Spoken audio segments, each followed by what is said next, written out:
Bonjour. Bonjour. Alors, vous avez vécu un burn-out. Est-ce que vous pouvez nous dire comment vous êtes trouvé dans cette situation? Vous avez réalisé que vous étiez en burn-out. Comment avez-vous pris conscience de cette situation? Alors moi j'en ai pas pris conscience au départ. Je subissais des événements, une pression au niveau de mon activité professionnelle. Donc je suis directeur général des services dans une collectivité territoriale. D'accord. Et donc je me suis pas rendu compte de ce qui m'arrivait. J'ai eu des signes avant-coureurs qui m'ont amené à consulter un médecin, mon médecin traitant, qui m'a préconisé de m'arrêter une quinzaine de jours pour prendre un peu de repos.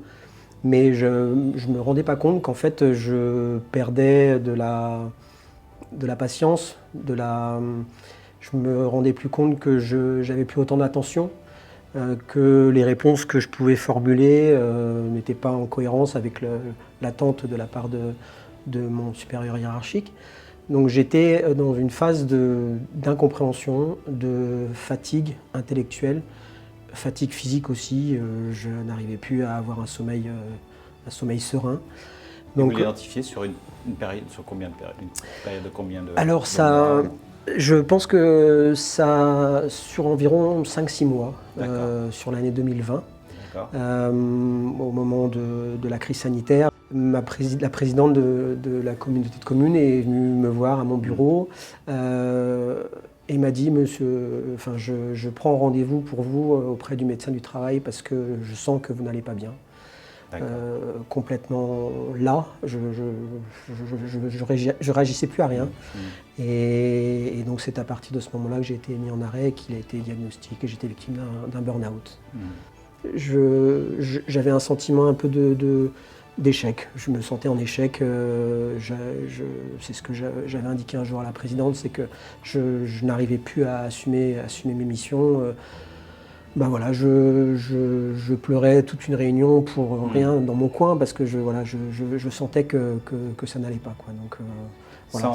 Sans identifier vous-même que vous étiez en risque ou en situation presque de burn-out? Non, je ne me rendais pas compte du tout que c'était à ce niveau-là, quoi. Je me disais, bon, c'est une fatigue passagère, on va laisser passer les quelques temps et ça ira mieux. Mais en fait, ce n'est pas du tout une solution, une posture à adopter. Et au contraire, plus on laisse passer le temps, plus l'ampleur du mal augmente et de manière irréversible, quoi. Donc, sidération. De sidération, je ne voyais pas où j'étais. J'avais envie de rien, envie et besoin de rien. J'étais accompagné par mon entourage familial proche qui m'a particulièrement soutenu. Mais dans un premier temps et pendant plusieurs semaines, voire même plusieurs mois, rien, une lassitude, une fatigue, des pensées négatives.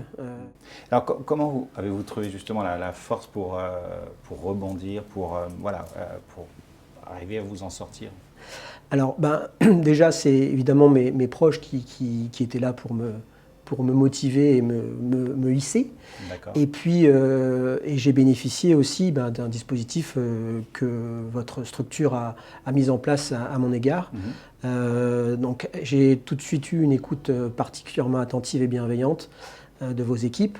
Donc j'ai expliqué mon cas et ma situation, et à partir de cela, des rendez-vous avec des professionnels, des sessions ont été organisées, à la fois avec une psychologue du travail, à la fois avec un pharmacien qui adaptait plus l'aspect nutritionnel pour se sentir bien, revenir un peu à la surface, et également une sophrologue aussi, des cours de sophrologie qui ont été particulièrement intéressants. Donc cette agglomération de professionnels intervenant dans différents domaines a formé une harmonie et m'a particulièrement aidé pour me sortir de cet état et m'apporter des outils et des clés à utiliser pour les entretiens de recrutement que j'ai ensuite vécus. Et continuera à m'accompagner parce que je garderai les bénéfices de leurs conseils et de leurs conseils vraiment pointus.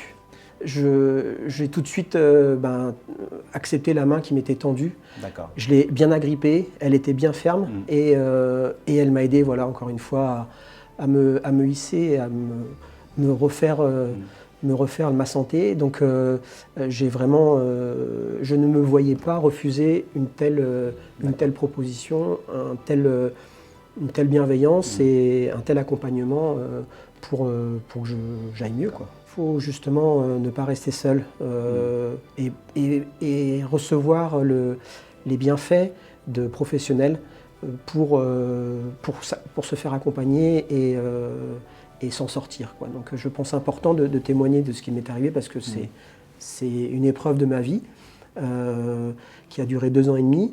J'en ressors serein. Je sais maintenant quelles sont mes limites, les paliers que je ne dois pas franchir pour ne pas que ça se reproduise. Je voulais juste revenir sur l'accompagnement, donc oui. Un accompagnement pluridisciplinaire oui. avec effectivement un psychologue du travail, oui. un pharmacien, sophrologue. Qu'est-ce qui était déterminant dans cet accompagnement qui a fait que vous ayez rebondi? C'est chacun dans leur domaine de compétences, les conseils qu'ils m'ont apportés, le soutien qu'ils m'ont montré. Je prends par exemple l'exemple du pharmacien qui m'a donné des conseils nutritionnels avec toute une documentation, tout simplement des menus types pour faire attention à son alimentation, des exercices physiques aussi pour justement aérer l'esprit et faire en sorte que l'on soit bien dans son corps.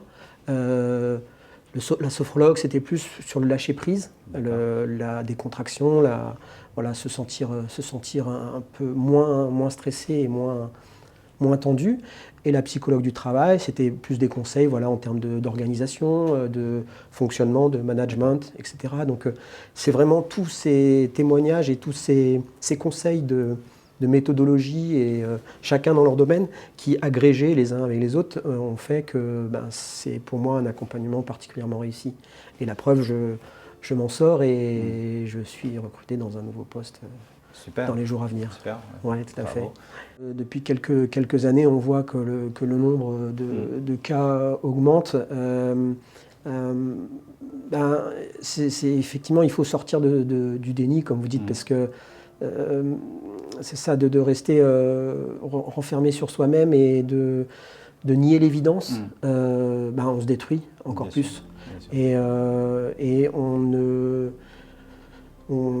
peut pas tenir, c'est pas tenable, c'est vraiment pas tenable et voilà, et on plonge. Et plus dur après, ensuite, est de réussir à reprendre pied et à se réadapter et se régénérer. Donc c'est... voilà, je pense qu'il faut vraiment avoir une écoute attentive, percevoir l'humain chez les gens. C'est ça qui est important aussi. C'est, oui, on est dans un environnement professionnel, mais derrière chaque personne, il y a un humain et ce sont des valeurs particulièrement importantes en ce moment, quoi. Voilà. Moi, en l'occurrence, sans le vouloir, je me disais, mais je me posais même pas la question qu'un jour ça pourrait m'arriver, quoi. Pour moi, j'allais avancer sans frein, sans rien. Donc voilà, personne n'est infaillible et ça peut toucher tout un chacun dans son environnement. Donc on n'est pas invincible. Non. Savoir dire non à un moment donné, oui. être à l'écoute et puis sentir l'humain. Oui, c'est ça. Et puis j'ai l'impression aussi d'en parler, de témoigner et je tiens vraiment à vous remercier pour ce témoignage parce que ça permet effectivement de mieux comprendre comment ça s'est passé et comment surtout on peut rebondir. Merci. Moi je pense, je vous remercie, moi aussi je vous remercie encore une fois pour l'accompagnement dont j'ai pu bénéficier. Pour moi c'était primordial et même chose, j'ai jamais voulu lire de documentation, de livres sur le burn-out.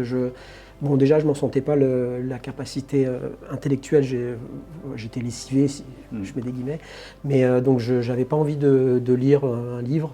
Donc j'ai vraiment vécu ça comme... sans avoir d'a priori ni de préjugés, quoi. Voilà.